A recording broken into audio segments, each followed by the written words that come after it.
rimessa in gioco con le mani con Salomone che alza la testa, guarda la posizione dei suoi, non arriva il pallone, la perde addirittura sul Nobile, poi arriva Zanon che la scodella davanti, la stoppa di petto molto bene Kais, poi Pozzebon che si allunga, c'è il rigore che non c'è, che assolutamente secondo me non c'era, perché è stato bravissimo Pozzebon a mettere la palla in avanti e a ingannare l'arbitro, ma secondo me il rigore non c'era assolutamente.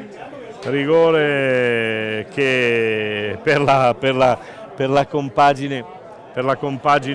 di casa è una manna, perché arriva nel momento peggiore del Porto Mansuet, e vediamo se grazie a questa soluzione insomma si può smuovere un po' la partita. Allora vediamo, c'è la possibilità per mi pare Pozzebon che vada al tiro per cercare la realizzazione, per cercare il pareggio. Pozzebon contro Guadagnin, Pozzebon la mette dentro e allora c'è l'1-1 con il pareggio conquistato da Pozzebon